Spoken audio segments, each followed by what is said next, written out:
The wind clawed at the rough wood of the general store, a sound like a hungry beast outside the thin walls. Inside, the air was thick with the scent of flour, dried beans, and desperation. Sheriff Elias Thorne watched the woman, her face a mask of stark terror and bone-deep exhaustion. She was small, swallowed by a threadbare coat that offered little defense against the brutal January chill seeping through the cracks.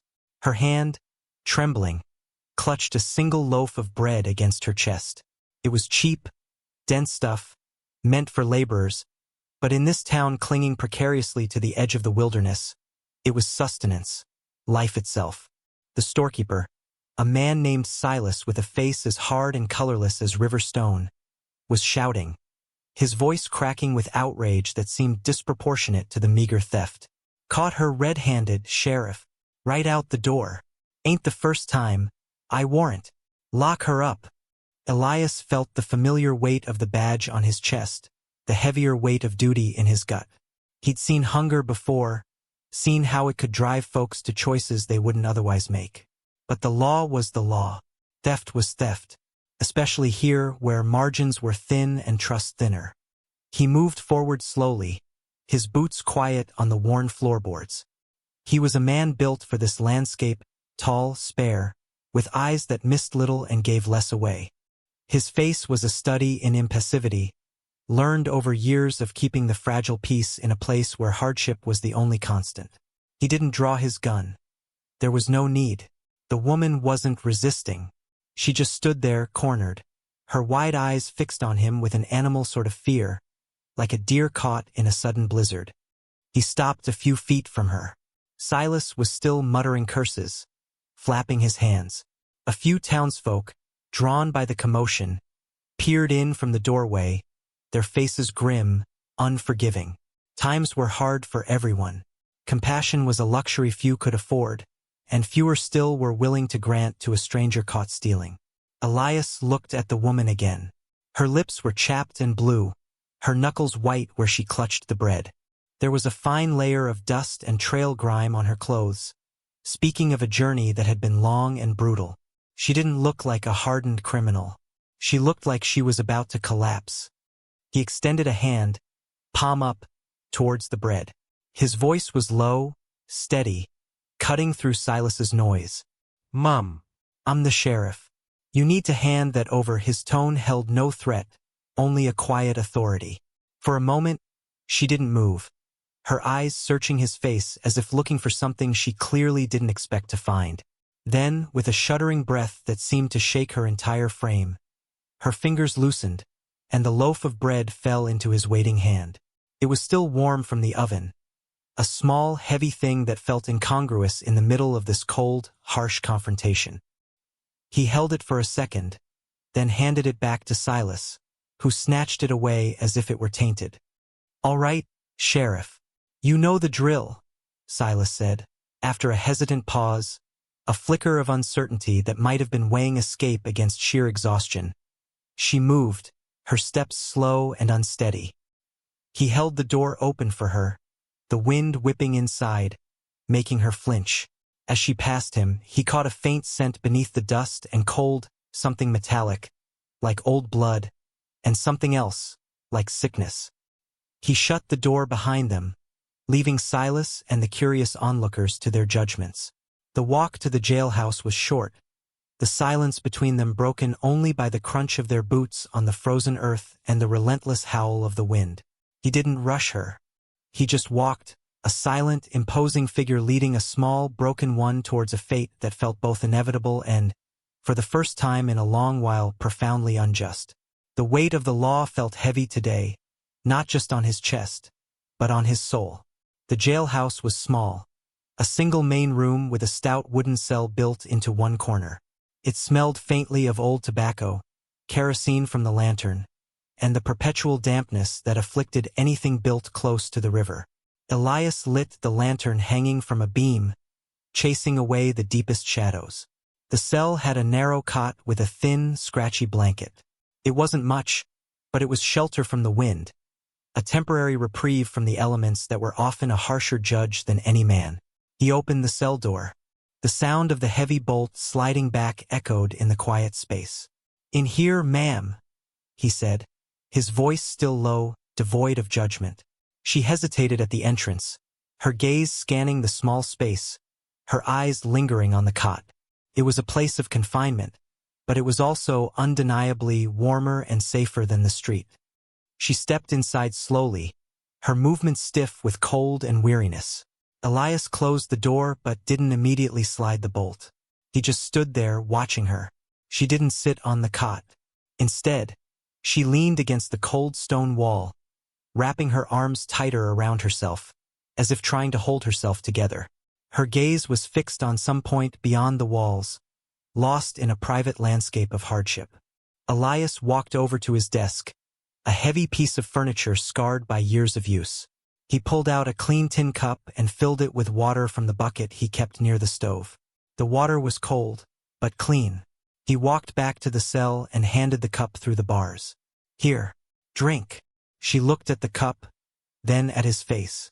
There was a flicker of surprise in her eyes, as if she hadn't expected even this small kindness. Slowly, she reached out a hand, her fingers brushing his as she took the cup. Her hand was icy cold. She raised the cup to her lips and drank, long and deep, the water seeming to visibly restore some minuscule measure of life to her. When she finished, she handed the cup back to him. "Thank you," she whispered, the first word he had heard her utter. Her voice was raspy and used, but carried a surprising note of quiet dignity despite her circumstances. He nodded, taking the cup. "What's your name?" he asked. She hesitated again, her gaze dropping to the rough floorboards. "Sarah," she finally murmured. "Sarah. Just Sarah." Elias didn't press for a last name. It wasn't uncommon for people out here to travel light, leaving their pasts behind like discarded baggage. He slid the bolt home with a soft click. The sound seemed incredibly loud in the small space.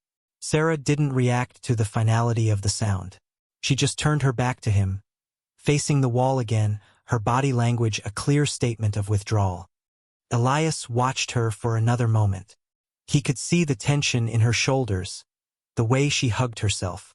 He walked back to his desk, the cup still in his hand. He set it down, his thoughts churning beneath his placid surface. A loaf of bread. It seemed so small a thing to land someone in jail. But the law wasn't about size. It was about principle. And in this town, order was a fragile thing, constantly threatened by the harsh realities of frontier life. He knew Silas would expect him to hold her until the circuit judge arrived, maybe in a week, maybe 2. The judge would likely give her a few days in jail, maybe a small fine if she had anything to pay it with, which she clearly didn't. It was a harsh system, but it was the system they had. He stoked the small stove in the corner, adding a few logs to keep the chill at bay. The warmth spread slowly, a tangible presence in the room. He glanced back at Sarah. She hadn't moved. He wondered about her story, the one Silas had dismissed as irrelevant. Where had she come from? Where was she going? Why was she alone and so desperate? He was a sheriff, not a priest or a social worker. His job was to enforce the law, not to unravel the complex tapestries of hardship that led people to break it. Yet, something about her stillness, her quiet despair, resonated with him in a way he hadn't expected. It wasn't just the bread. It was the look in her eyes, the profound weariness that went deeper than physical exhaustion. It was the look of someone who had been fighting for too long and was on the verge of giving up. And despite his duty, despite the hardened shell he wore, that look stirred something uncomfortable within him. He settled into his chair, the wood creaking beneath his weight. He took out his ledger, the book where he recorded arrests and incidents. He dipped his pen in the inkwell. "Sarah," he wrote, his script careful and neat, "charged with theft of 1 loaf of bread from Silas Avery's general store." He paused, the pen hovering over the page. He should write more details, where she was from, if she had family. But he knew nothing more, and she clearly wasn't volunteering it. He closed the ledger. The silence in the jailhouse settled in, broken only by the crackling of the fire and the distant whine of the wind. He was alone with a prisoner he didn't understand and a sense of unease that his duty alone couldn't dispel. He found himself watching her again, trying to read the story etched in the lines of her face and the rigid set of her shoulders. The bread theft was just the final, desperate act. He suspected the real story was far more complicated and far more tragic. The night outside grew colder, the wind a constant, mournful presence. Elias sat at his desk, ostensibly working on paperwork, but his attention was drawn repeatedly to the small, silent figure in the cell. Sarah hadn't moved much since he'd locked her in. She remained leaning against the wall, a statue of quiet suffering. He added more wood to the stove, the flames casting dancing shadows that flickered across the cell bars and briefly illuminated her face. He saw then the faint lines of hardship etched around her eyes, the way her jaw was set with a grim endurance. She wasn't just hungry. She was hollowed out by something more profound. He remembered other prisoners he'd had: rowdy cowboys, drunken miners, men whose crimes were born of recklessness or malice. They cursed, they complained, they rattled the bars. Sarah did none of those things. Her silence was absolute, a profound statement of either resignation or a strength he couldn't yet comprehend. He thought about Silas, the storekeeper, so quick to demand justice for a single loaf. Silas was a product of this place too, wary of anyone who seemed weak or dependent.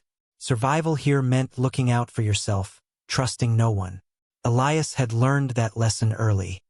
He'd seen enough to know that the world out beyond the thin line of settlement was a brutal, unforgiving place, and those who came from it often carried its scars. He stood up and walked quietly towards the cell. He stopped a few feet away, just watching her.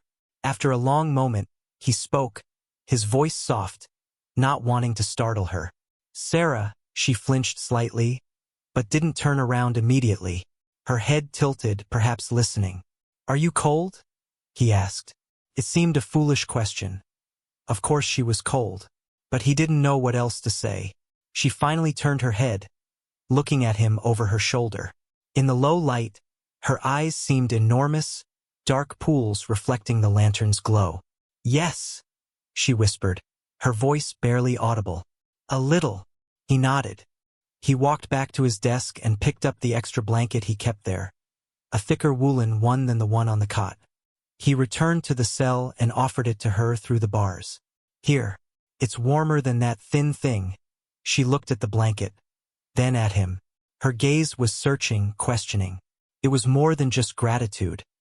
It was surprise, perhaps even suspicion. Why was the sheriff, the man who had arrested her, showing her kindness? She reached out a hand, her fingers slow to grasp the blanket. As she took it, their fingers brushed again, still icy cold. She unfolded the blanket slowly, its wool rough against her skin. She wrapped it around her shoulders, pulling it tight. For the first time, he saw a subtle change in her posture, a slight easing of the rigid tension. She didn't thank him this time, but her eyes, when she met his gaze, held a different sort of communication. It wasn't trust, not yet, but perhaps a tentative acknowledgement of a shared humanity in this isolated space. He didn't stay there long. He went back to his desk, leaving her to the small comfort of the extra blanket.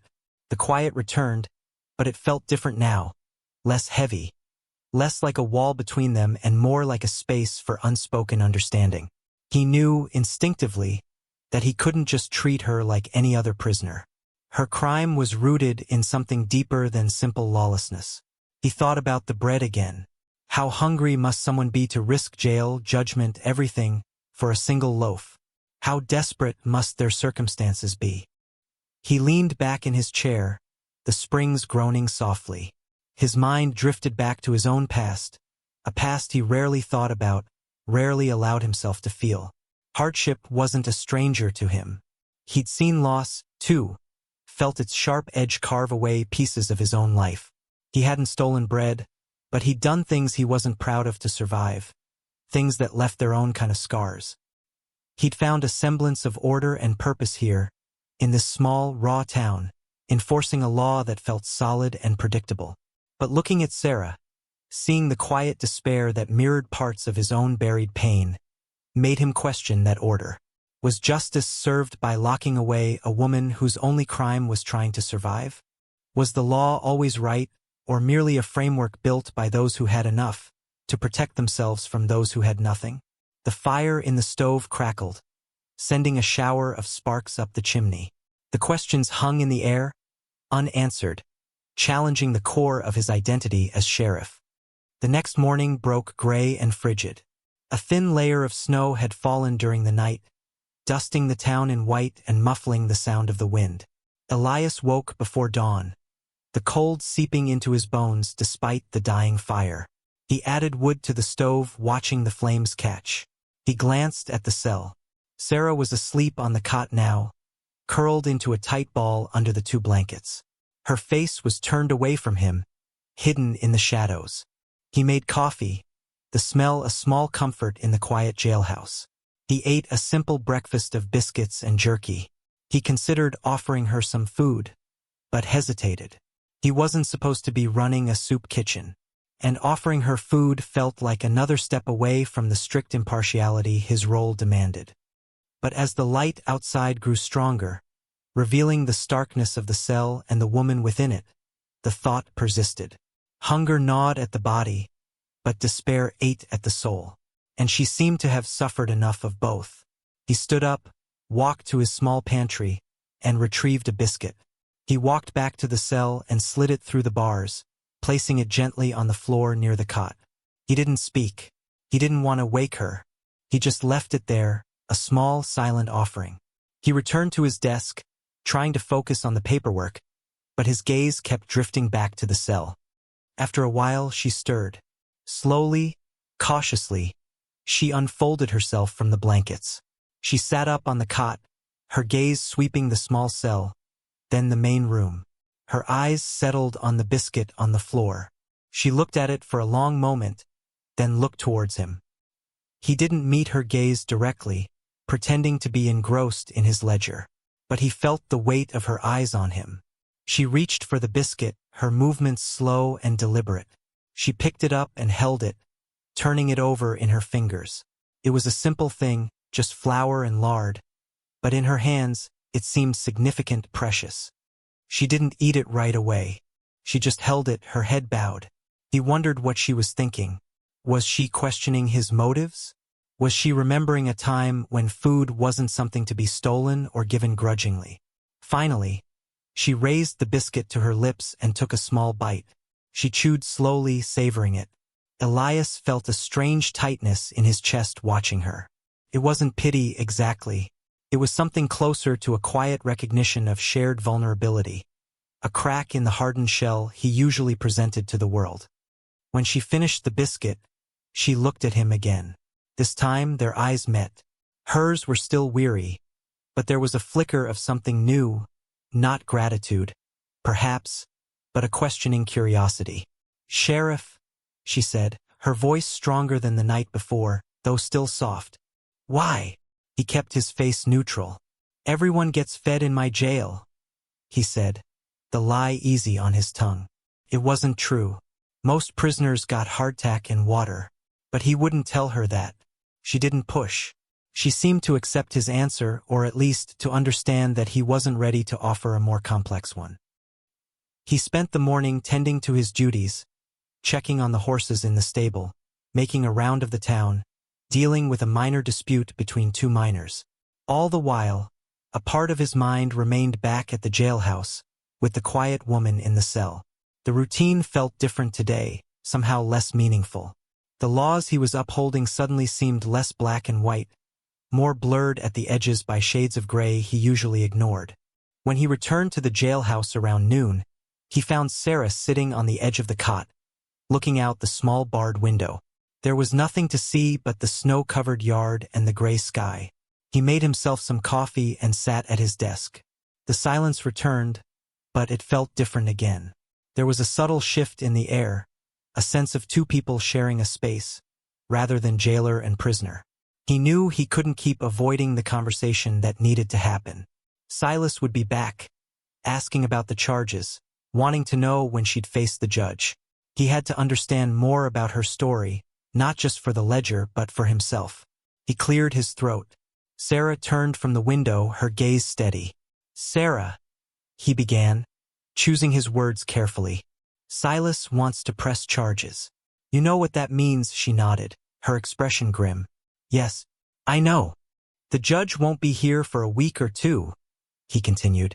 "You'll be here until then," he paused. "I need to know. Why the bread? Where did you come from? Are you alone?" The questions hung in the air, blunt and necessary. He watched her closely, waiting for her reaction. Would she shut down again? Would she lie? Her eyes held a deep sadness, but also a flicker of a resolve he hadn't seen before. It was as if the small kindness, the biscuit, had offered her a tiny foothold, a sliver of hope that allowed her to consider sharing the heavy burden she carried. The wind howled outside, a reminder of the harsh world they inhabited. But inside the jailhouse, a different kind of space was opening up between them. Sarah took a deep breath, her gaze fixed on some point on the floor. It was clear that speaking her story was difficult, perhaps painful, but she seemed to have made a decision. "I came from the south," she began, her voice still quiet, but gaining a little strength with each word. "From a place. It doesn't matter now. My husband died last spring. Sickness took him fast." She paused, swallowing hard. "He left debts. Bad men came. They took everything. The farm, the few belongings we had. They weren't kind." Elias listened, his expression unreadable. This was the kind of story he'd heard variations of before, the cruelty of men, the vulnerability of those left behind. It was a familiar tune in this part of the world. "I tried to stay," she continued, her voice trembling slightly. "Tried to make do, but there was nothing left. Nothing at all. And I wasn't alone." Her gaze lifted then, meeting his eyes directly. And in that moment he saw it. The true reason for her desperation. "I have a daughter," she said, her voice fierce with a mother's protective instinct, raw with pain. "She's 4 years old. Her name is Lily." The name hung in the air, a fragile, precious thing in the Stark jailhouse. "She's sick, Sheriff. A bad cough, fever. She needs medicine. She needs food. I tried working, but there's no work for a woman alone, not the kind that pays enough, not the kind that's safe." Elias felt a cold knot tighten in his stomach. A child. A sick child. That changed everything. Theft for oneself was one thing. Theft for a starving, sick child was another matter entirely. His stoic facade wavered, just for a fraction of a second. He thought of the biscuit, the small act of kindness he had offered. It wasn't just for her. It was indirectly for Lily too. "Where is she?" he asked, his voice lower than before, stripped of its official tone. "Is she here? In town?" Sarah shook her head, tears welling in her eyes but not falling. "No." I left her, with a woman back down the trail. About a day's walk. I promised I'd come back. I had to get food. Something. Anything. The bread. It was for her. I was going to take it and go right back." The weight in Elias's gut grew heavier. He pictured a 4-year-old child, sick, waiting alone a day's walk away, dependent on a mother who was now locked in his jail. The harsh reality of her situation crashed down on him with the force of a physical blow. This wasn't just about a stolen loaf of bread anymore.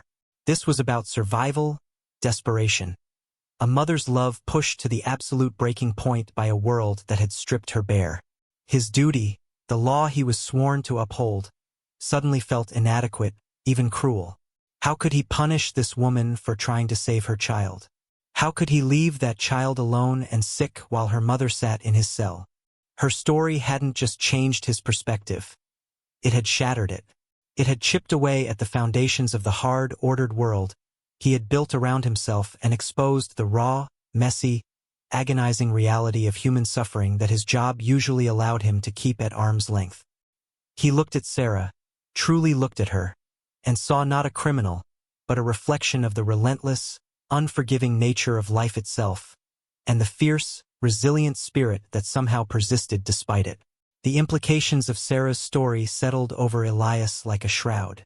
A sick child, left alone a day's journey away. It wasn't just a matter of a stolen loaf anymore. It was a matter of life and death.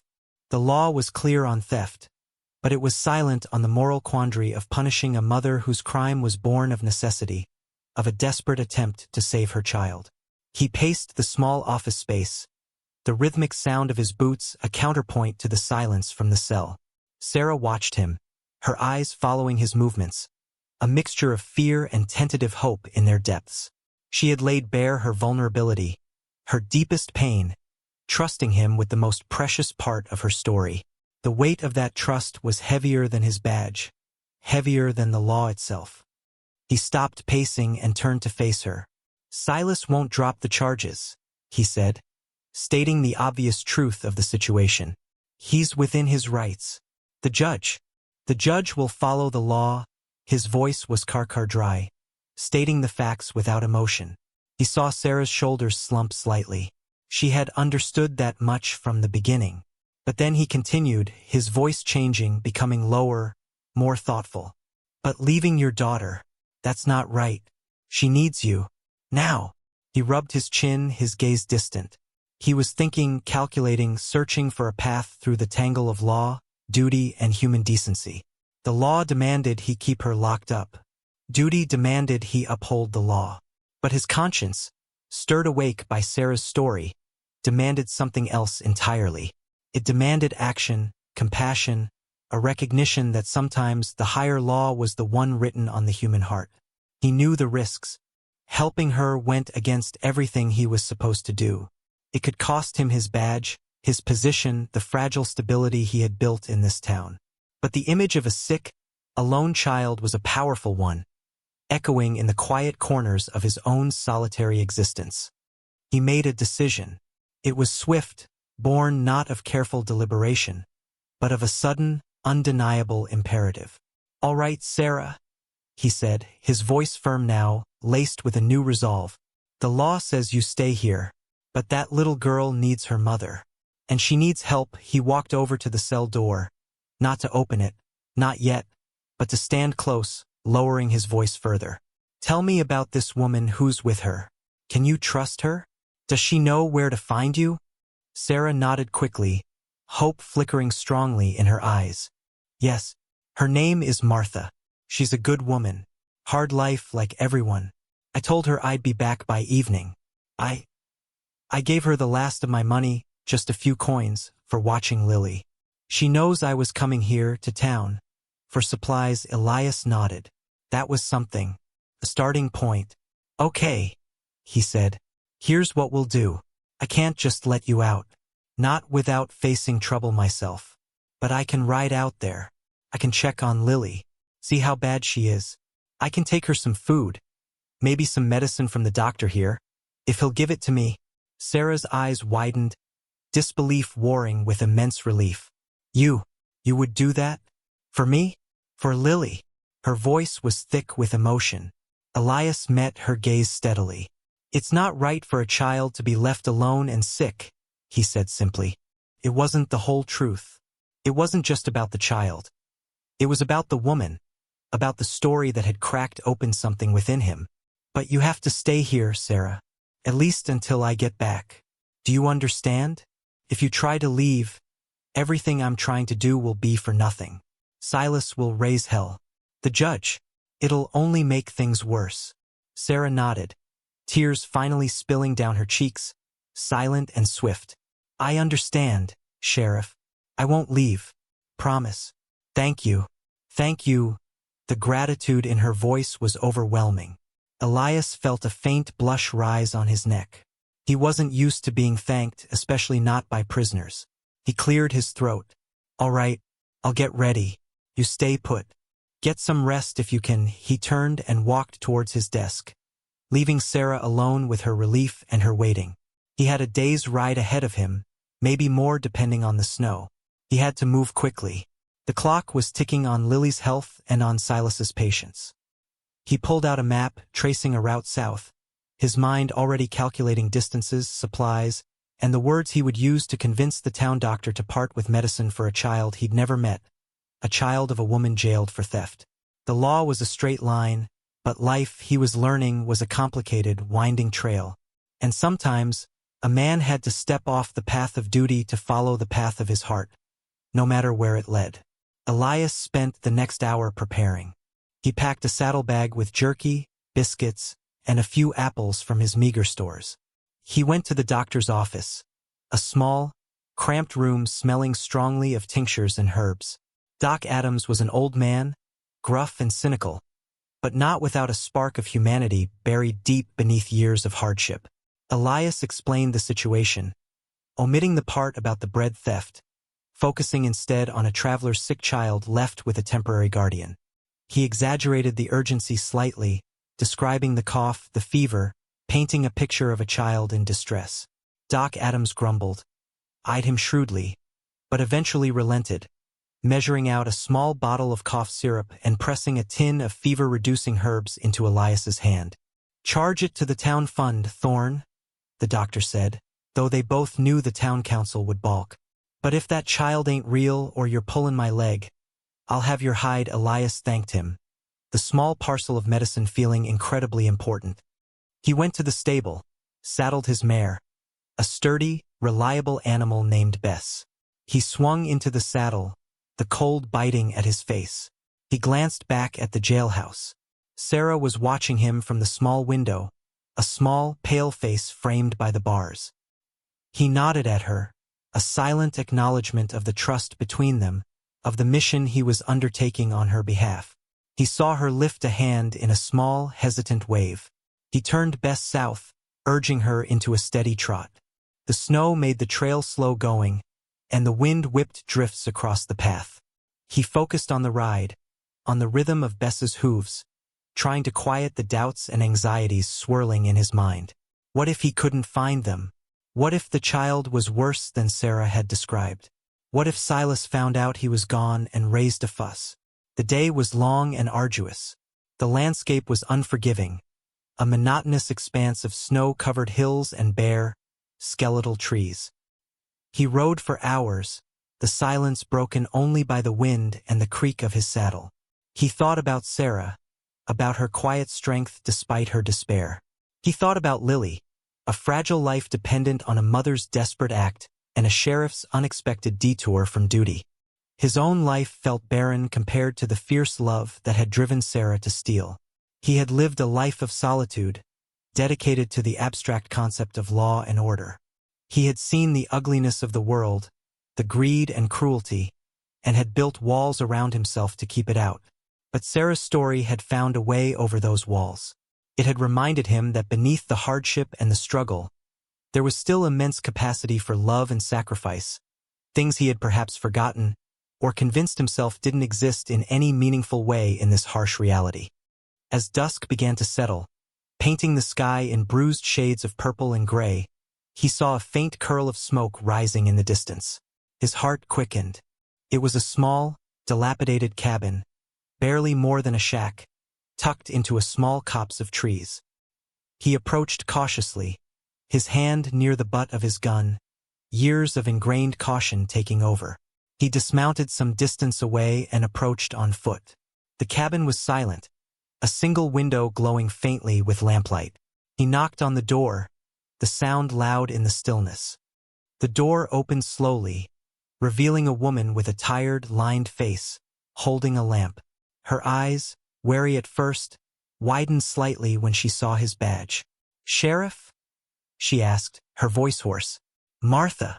Elias asked. She nodded. "Yes, you hear about Sarah?" Elias nodded. "Yes, ma'am. She's in town. In the jail. She told me about your girl. Lily." He gestured vaguely back the way he came. "Sarah's all right. She asked me to check on Lily. Said she was sick." Martha's face crumpled with relief, followed quickly by renewed worry. "Oh, Sheriff, thank God you came. The child. She's bad. Fever's high. She barely touched the broth I made." She stepped aside, letting him enter. The cabin was small and poor, but clean. In the corner, on a simple straw mattress, lay a small child, wrapped in a patchwork quilt. Her face was flushed, her breathing shallow and fast, punctuated by a weak, hacking cough. Elias knelt beside the mattress, his usual composure tested by the sight of the small, suffering form. Lily's eyes were closed, her small face screwed up in discomfort even in sleep. He reached out a hand, hesitant, and touched her forehead. It was burning hot. He felt a surge of urgency, of fear. Sarah had been right. The child was very sick. He quickly explained about the medicine, the herbs. Martha took them with trembling hands. "God bless you, Sheriff," she whispered, already hurrying to prepare a dose. Elias remained kneeling by the child, watching her shallow breaths. This was why Sarah had stolen the bread. This fragile life, this desperate need. The law, in its abstract form, felt like a monstrous indifference in the face of this small, struggling reality. He wasn't just the sheriff anymore. He was a link in a chain of human connection and necessity, bound by Sarah's courage and a child's vulnerability. The journey here had been more than just a ride through the snow. It had been a passage into the heart of Sarah's world, a world of stark need and fierce love, a world that demanded more from him than just upholding rules. Martha administered the medicine, coaxing a small amount of water into Lily. They sat together in the quiet cabin, two strangers united by their concern for a child they barely knew, the child of a woman in jail for theft. The fire in Martha's hearth offered little warmth against the emotional chill of the situation. Elias explained the situation in town. Sarah was safe, awaiting the judge, but unable to leave. He didn't sugarcoat the truth, but he didn't dwell on the crime either, focusing instead on Sarah's desperation and his promise to her. Martha listened, her face etched with worry for both mother and child. "She's a good woman, Sarah," Martha said softly, looking at Lily. "Hard lucks followed her like a shadow, losing her man, and then those vultures circling. It's more than one person should bear." Elias stayed the night in the cabin, sleeping fitfully on the floor near the fire. He checked on Lily periodically, his heart sinking each time he felt her hot forehead. The medicine seemed to bring the fever down slightly, but the cough persisted, a dry, rattling sound that was deeply unsettling.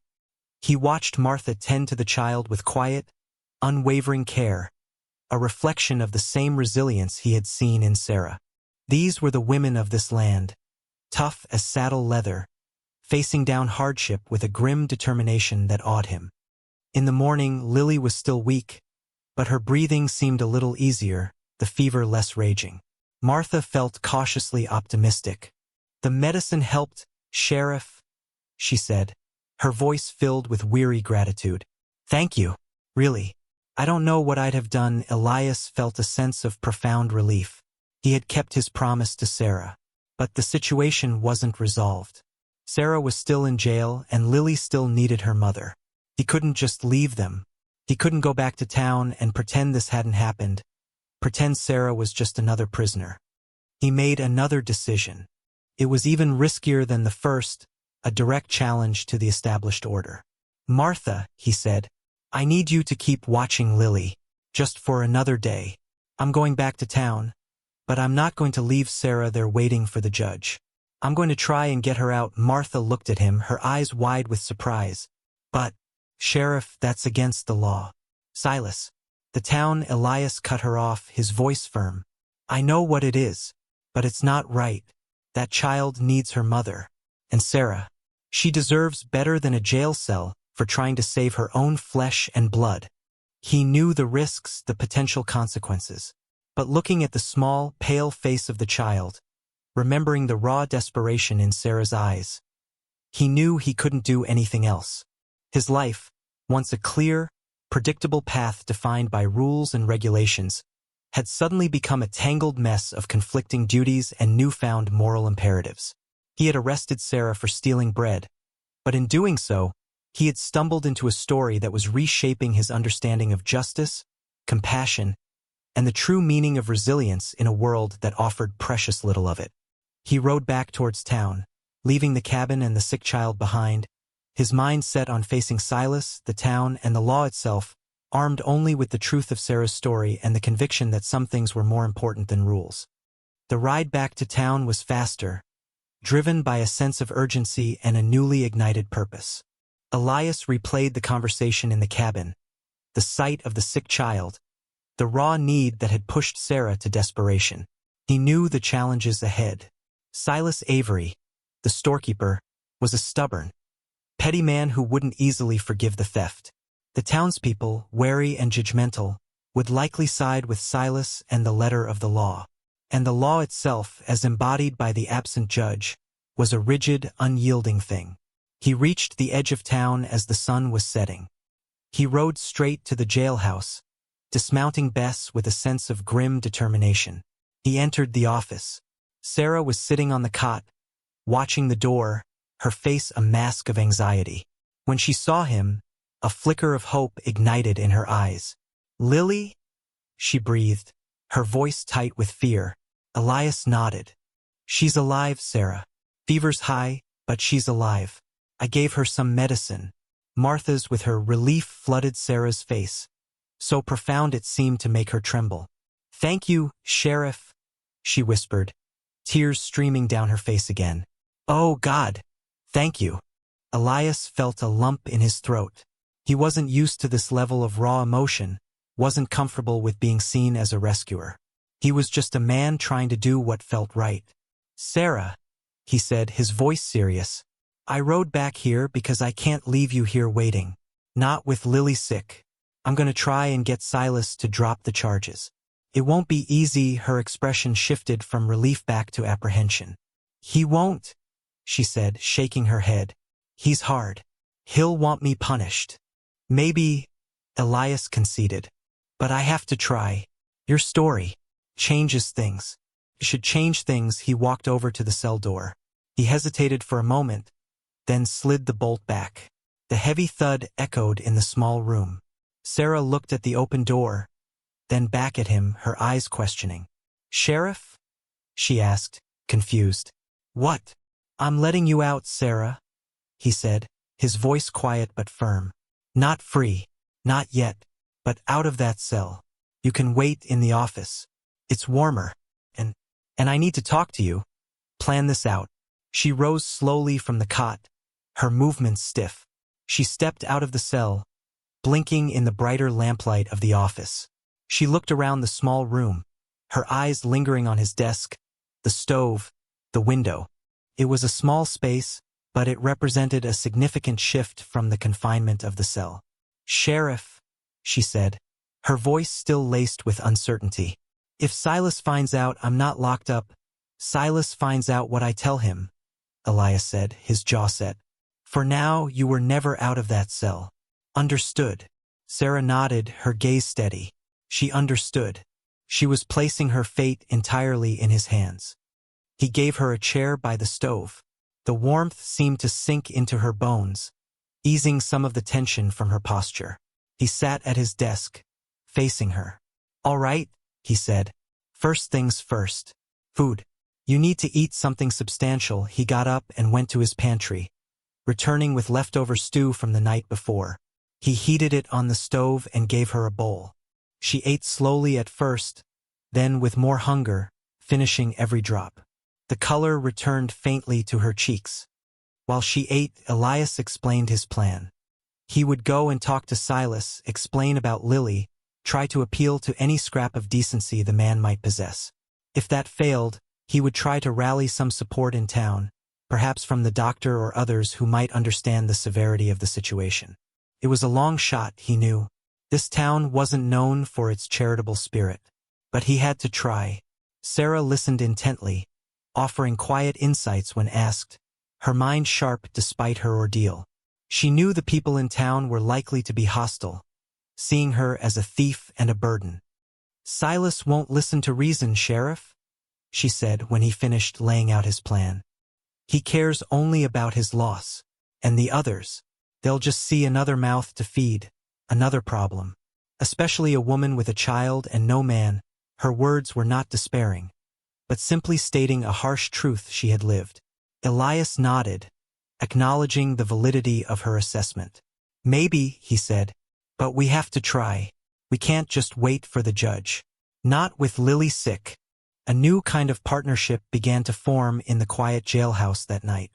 It wasn't based on shared history or affection, but on a shared purpose and a grudging respect that had grown out of desperation and unexpected kindness. Elias saw Sarah's resilience, her quiet strength, the fierce love that had driven her to break the law. Sarah saw the sheriff's hidden depth, the compassion beneath the stoic facade, the willingness to risk his own standing for a stranger and her child. They talked late into the night, planning, discussing, sharing pieces of themselves not through grand revelations, but through the practical necessities of the situation and the implicit trust building between them.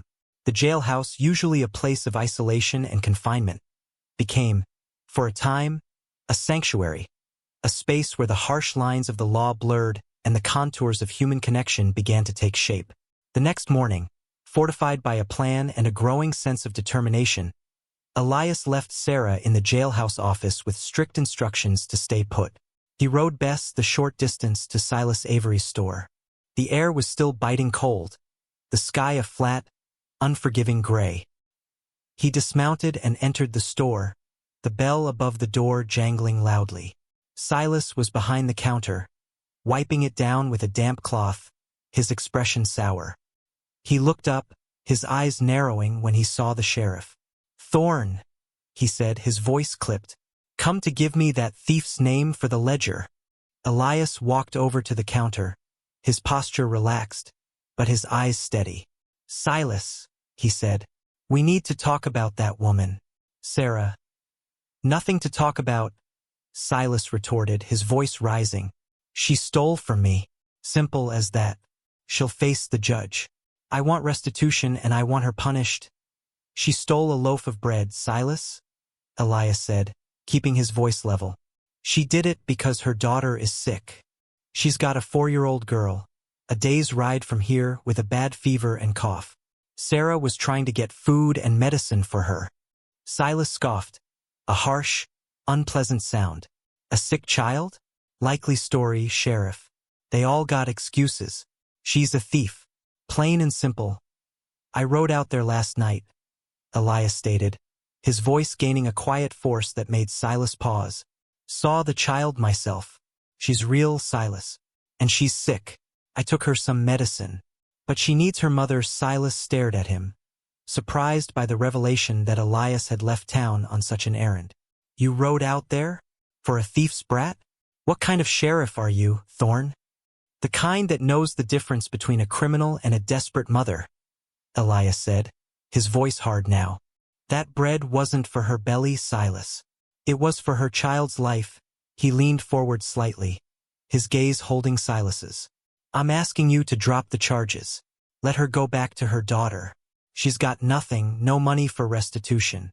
Locking her up helps no one, and it'll likely mean that child dies alone." Silas's face hardened further. "Drop the charges? And just let her get away with it?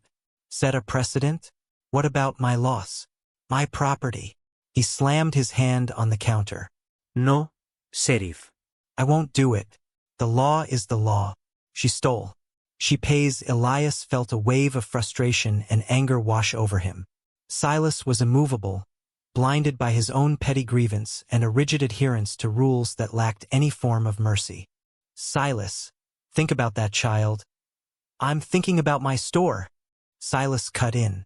"And about the kind of town we'll have if we let people just take what they want." The argument escalated, drawing the attention of a few customers who had entered the store. They gathered near the counter, listening, their faces a mixture of curiosity and judgment. Elias could feel their silent disapproval, their unspoken agreement with Silas. In their eyes, Sarah was a thief, and Elias was acting soft, abandoning his duty. "She endangered that child by leaving her alone," one man muttered. "Should be punished for that too." "Stealing is stealing," another added.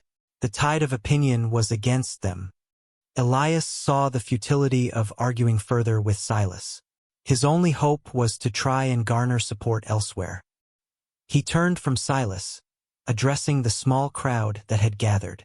"This woman is not a hardened criminal," he said, his voice carrying through the store. "She is a mother facing impossible circumstances. Her husband died. She lost everything. Her child is sick and alone. She stole that bread because she had no other way to get food for her daughter. Is that a crime that warrants letting a child perish? His words hung in the air, meeting a wall of uncomfortable silence and averted gazes. People shuffled their feet, unwilling to take a stand, unwilling to challenge Silas or the prevailing sense of law and order, however harsh. Silas seized the moment. "He's gone soft, folks," he declared, gesturing at Elias. "Protecting thieves now. What's the point of laws if the sheriff won't uphold them?" Elias felt a cold knot in his stomach. Silas was turning this into a public challenge to his authority, to his fitness as sheriff. The faces watching him were now openly critical, suspicious.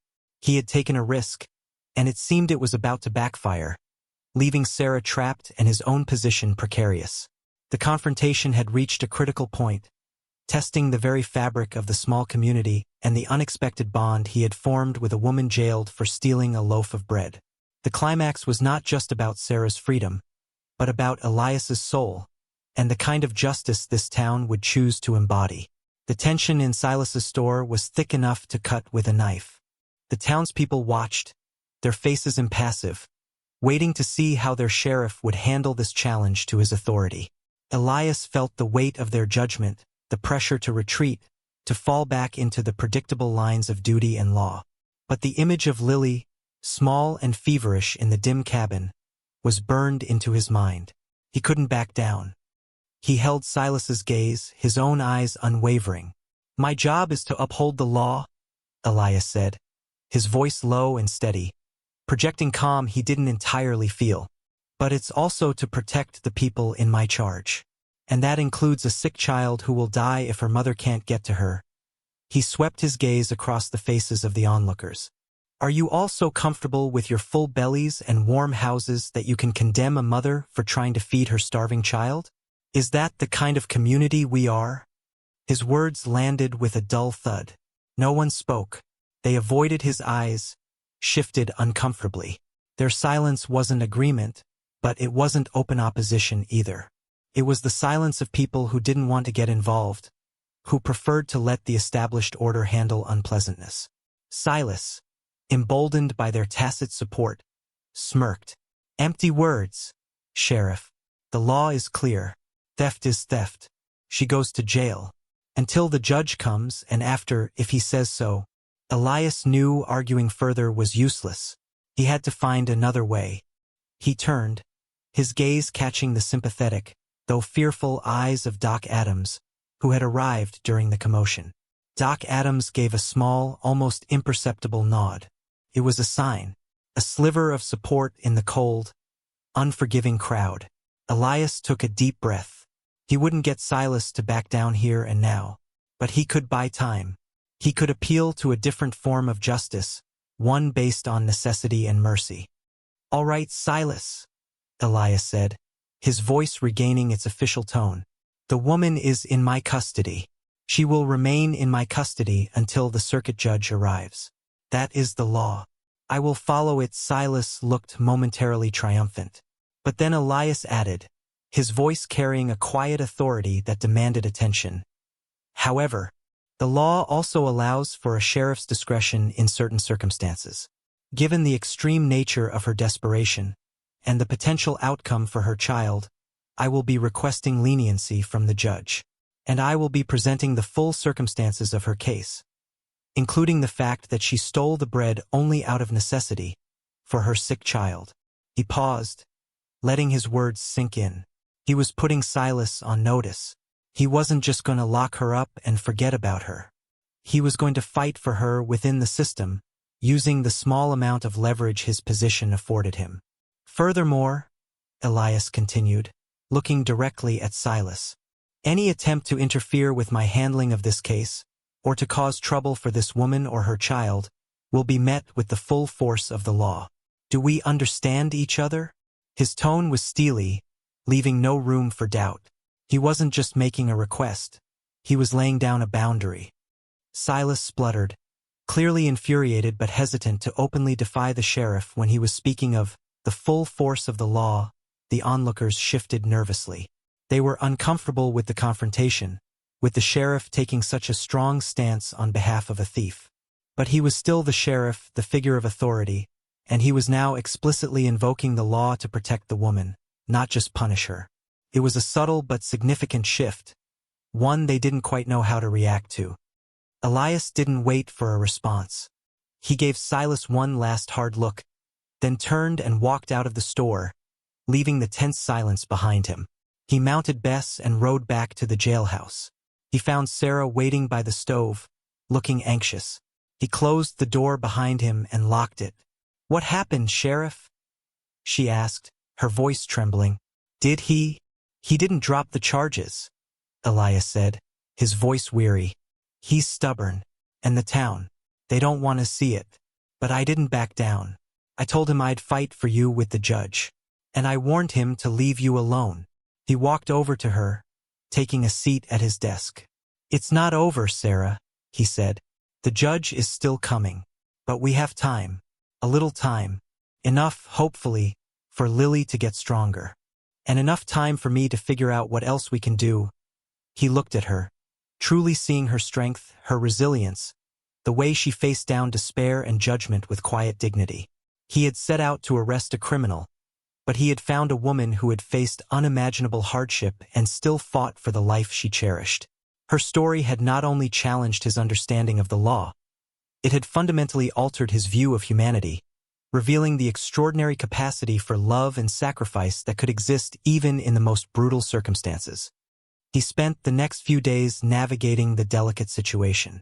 He kept Sarah in the office, ensuring she had food and a measure of comfort, explaining her presence as a necessity for monitoring her closely. He visited Doc Adams again, securing more medicine for Lily and arranging for a small supply of basic provisions for Martha. He rode out to the cabin each day, the ride no longer just a duty, but a necessity, a connection to the fragile life that had brought Sarah into his world. Each visit, he checked on Lily, offered quiet reassurance to Martha, and returned with news for Sarah, easing her agonizing worry. Lily slowly began to improve. The fever broke, the cough lessened. It was a slow, fragile recovery, but it was progress. Sarah clung to the updates, her hope rekindled with each report. Her strength returned too, not just physically, but in her demeanor. She began to help Elias around the jailhouse, sweeping, cleaning, small tasks that gave her a sense of purpose beyond waiting. She talked about Lily, sharing small, precious memories, her face softening with a mother's love. Elias listened, sharing quiet observations about Lily, about the world outside the jailhouse walls. The initial silence between them had blossomed into a quiet companionship, a bond forged in the crucible of shared hardship and unexpected kindness. The townspeople remained wary, but Elias's quiet authority and the fact that he was still ostensibly holding a prisoner prevented open rebellion. Silas grumbled, but kept his distance, perhaps sensing a new, unyielding core in the sheriff he hadn't seen before. The circuit judge was due in a few more days. The date loomed, a reminder of the impending legal confrontation. Elias knew he had to prepare, to gather any shred of support he could find. He spoke to Doc Adams, who agreed to testify to the child's illness and Sarah's desperate state. He even spoke to a few other townsfolk, those he felt might have a sliver of empathy, sharing more of Sarah's story, not as a sheriff justifying his actions, but as a man appealing to their shared humanity. It was slow work, chipping away at the hardened shell of their indifference and judgment. As the judge's arrival grew imminent, the tension in the jailhouse mounted. Sarah was strong now, resilient, but the fear for her future, for her reunion with Lily, was palpable. Elias felt it too. He had gone from being a detached enforcer of the law to being deeply invested in the fate of this woman and her child. Sarah's story hadn't just changed his life. It had given it a new direction, a new purpose. He saw the law now not just as a set of rules, but as a tool that could be used for justice, yes, but also for mercy, for compassion. And he was determined to use it to protect the people who had shown him the true meaning of strength and love in the face of overwhelming odds. The stage was set for the judge's arrival, for the ultimate test of Sarah's resilience Elias's conviction, and the capacity for mercy in a world that offered so little. The morning the circuit judge arrived was cold and clear, the sun glinting off the remaining snow. Judge Thompson was a stern, imposing man, renowned for his strict adherence to the law. He arrived with his entourage, the air of officialdom filling the small town square. Elias met him at the edge of town, giving a brief, formal report on the situation. He mentioned the theft, the prisoner, but saved the details of Sarah's story for the courtroom. He felt a knot of apprehension in his stomach. This was it, the moment of truth. The courtroom was the main room of the assay office, cleared for the occasion. Townsfolk packed the space, curious to witness the proceedings. Silas Avery was present, his face set in a stubborn, self-righteous mask. Sarah sat beside Elias, quiet and composed, her gaze steady. She wore clean clothes Elias had procured for her hair neatly braided. She looked not like a criminal, but like a woman facing judgment with dignity. Judge Thompson took his seat. The proceedings began. Elias formally presented the charge against Sarah: theft of 1 loaf of bread. Sarah was asked to enter a plea. Her voice, though soft, carried clearly through the room. "Guilty," she said. A murmur went through the crowd. A guilty plea for theft usually meant a swift, harsh sentence. Judge Thompson looked at Sarah, his expression unreadable. "You plead guilty to the charge of theft. Do you understand the consequences of this plea, madam?" Sarah nodded. "Yes, Your Honor. I understand. Do you have anything to say before sentence is passed?" the judge asked. This was Elias's opportunity. He stood, addressing the judge. "With Your Honor's permission, I would like to present the circumstances surrounding this act. This was not a crime of malice or greed. It was an act of desperation, committed by a mother trying to save her child's life." Elias then told Sarah's story. He spoke of her husband's death, the loss of her home, the illness of her daughter, Lily. He spoke of her journey, her lack of options, the stark choice she faced between breaking the law and letting her child starve or sicken further. He described riding out to the cabin, seeing the child, administering medicine. He spoke of Martha's kindness. He painted a vivid picture of the harsh reality Sarah faced, a reality that pushed her to a desperate act. As he spoke, the atmosphere in the room shifted. The initial judgment on the faces of the townsfolk softened, replaced by expressions of shock, pity, and reluctant understanding. Silas remained stony-faced, but even he seemed slightly less belligerent under the weight of Elias's narrative. When Elias finished, he called on Doc Adams, who corroborated the story of the sick child and the medicine provided. He spoke of Sarah's condition when Elias had brought her in, exhausted, starving, clearly at the end of her rope. Judge Thompson listened intently, his gaze shifting between Elias, Sarah, and the faces in the crowd. When Doc Adams finished, there was a heavy silence. The judge looked at Sarah again. "Sarah," he said, his voice less stern now, "is what Sheriff Thorne says true? Were you fleeing hardship? Did you steal that bread for your sick daughter?" Sarah met his gaze directly. "Yes, Your Honor," she said, her voice clear and steady. "Every word of it is true. I had nothing left, nothing but my child. And she was hungry, and she was sick. I did what I had to do." The judge leaned back in his chair, a thoughtful expression on his face. He surveyed the room, the faces of the townsfolk, their earlier condemnation now replaced by a quiet contemplation. He knew the law. Theft was punishable. But he also knew the realities of this frontier, the brutal struggles for survival. And he had just heard a story that transcended the simple definition of a crime. After a long moment, Judge Thompson spoke. "The law is a necessary framework for a civilized society," he said, his voice resonating through the quiet room. "It provides order, protects property, defines right from wrong. However, the law also acknowledges that circumstances can mitigate an offense. Necessity, born of extreme hardship, can sometimes explain, though not entirely excuse, actions taken in desperation." He looked at Sarah. "You have pleaded guilty to theft. Under normal circumstances, you would face a fine or imprisonment. He paused, the tension in the room palpable. However, he continued, his gaze encompassing everyone present, the circumstances presented by Sheriff Thorne are compelling. It is clear you were not acting out of malice, but out of a mother's desperate love for her child. Judge Thompson's voice softened further. While the letter of the law requires punishment for theft, the spirit of justice, in this case, requires a measure of mercy. He looked at Silas. Mr. Avery, your loss is noted. However, the value of a loaf of bread is surely less than the value of a human life, particularly that of a child. Silas shifted uncomfortably but remained silent. The judge turned back to Sarah.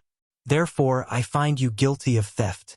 However, given the extraordinary circumstances, the severity of your hardship, and the fact that your actions were solely motivated by the need to provide for your sick child, I sentence you to time served.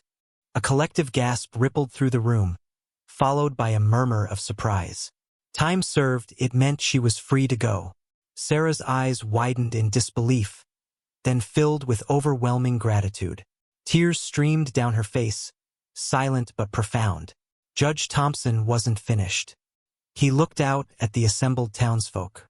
Let this case serve as a reminder, he said, his voice firm, that while we must uphold the law, we must also remember our shared humanity. Hardship does not excuse crime, but understanding and compassion can temper judgment. Let us not be so quick to condemn without knowing the full story. He looked directly at Elias. Sheriff Thorne, you acted beyond the strict letter of your duty, but in doing so, you upheld a higher principle of justice and compassion. You have served this community well, not just as an enforcer of laws, but as a man of conscience. Elias felt a warmth spread through him, a sense of profound relief and vindication. His risk had paid off. Sarah's story had been heard. Judge Thompson adjourned the proceedings. The room buzzed with conversation. Silas, looking disgruntled, was cornered by a few townsfolk who seemed less sympathetic to his plight now. Others approached Sarah cautiously, offering hesitant words of sympathy. Elias went to Sarah's side. She looked up at him, her face radiant through the tears. Thank you, Sheriff, she whispered, her voice thick with emotion. You saved me. You saved Lily. Elias met her gaze, a rare, genuine smile touching his lips.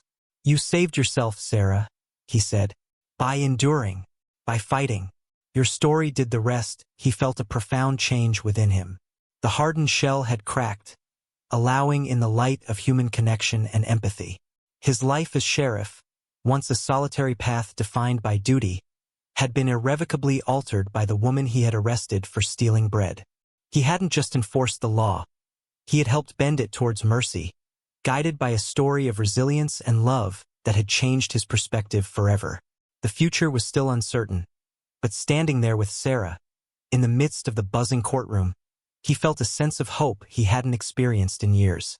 It wasn't the easy hope of a world without hardship, but the quiet, resilient hope of connection, of finding light in the darkest places, and of a life reshaped by unexpected grace. In the days that followed, life in town settled back into its rhythm, but something had fundamentally changed. The townsfolk, while still wary, looked at Sarah differently. Her story, and the sheriff's unexpected advocacy, had chipped away at their collective cynicism. Silas Avery remained resentful, but the judge's words, and Elias's quiet authority, kept him from causing further trouble. Elias arranged for Sarah to be reunited with Lily and Martha. He rode out with her, taking extra supplies. The reunion was quiet, tearful, filled with profound relief. Lily, pale but recovering, clung to her mother. Martha welcomed Sarah back with open arms. Elias didn't just drop Sarah and Lily off and leave. He stayed for a while, checking on Lily, talking with Sarah and Martha. He saw the reality of their lives, the meager cabin, the constant struggle. His sense of responsibility didn't end with the judge's ruling. Sarah was free, but she was still destitute, still facing the daunting task of raising a child alone in a harsh land. He rode back to town that evening, the silence of the trail feeling different now, less empty. His own life, which had felt complete in its solitary routine, suddenly felt lacking. He had enforced laws, kept the peace, but had he truly helped anyone before Sarah? Had he ever risked anything significant for another human being? Sarah's story had not only changed his perspective on justice and compassion, it had shown him a part of himself he hadn't known existed, a capacity for connection and care that his solitary life had kept dormant. Over the next few weeks, Elias found himself frequently riding out to the cabin. He brought supplies, checked on Lily's health, and simply spent time with Sarah and Martha. The relationship between Elias and Sarah deepened into something quiet and profound. It wasn't a romance, not in the way stories were told, but a bond forged in shared vulnerability and mutual respect. Sarah relied on his help, and he found a quiet satisfaction in providing it. He saw her strength flourish now that the immediate threat was gone and Lily was recovering. She was resourceful, determined, facing her circumstances with a resilience that continued to inspire him. His role as sheriff felt different now. The law was still the framework, but his approach was tempered by a deeper understanding of the human condition. He saw the people in his town not just as potential lawbreakers, but as individuals struggling against forces often beyond their control. He was still the stoic, capable sheriff, but there was a new depth in his eyes, a quiet compassion that hadn't been there before. Sarah and Lily eventually moved closer to town, finding a small, abandoned cabin that Elias helped them make habitable. The townsfolk, influenced by the judge's words and Elias's continued support of Sarah, slowly began to offer small kindnesses, a basket of vegetables, a worn but serviceable blanket, a few hours of help mending the roof. It wasn't a complete transformation, but it was a start, a crack in the town's hardened shell. Sarah, with Elias's quiet backing and Martha's help, began to make a life for herself and Lily. She took in laundry, did mending, anything she could to earn a meager living. It was hard work, but she faced it with the same quiet determination that had driven her to steal the bread. Lily, recovering fully, was a lively, bright presence, her laughter a welcome sound in Sarah's life, and even in Elias's, whenever he visited. Elias's life had been irrevocably changed. He still wore the badge, still upheld the law, but his purpose felt clearer, more meaningful. He hadn't solved all the world's problems, hadn't eliminated hardship or injustice, but he had, in a small corner of it, made a difference. He had seen beyond the surface of a crime to the human story beneath, and in doing so, he had found a deeper connection to the world and his place in it. He had arrested a woman for stealing bread, and her story had not only saved her and her child, but had also redeemed a part of his own soul, revealing that true strength lay not just in enforcing rules, but in extending mercy, in recognizing the resilience of the human spirit, and in finding hope in the most unexpected places. His life, once solitary and defined by duty, was now richer, more complex, and bound by an unspoken understanding with the woman whose desperate act had opened his eyes to the true meaning of justice and compassion in a harsh and beautiful world.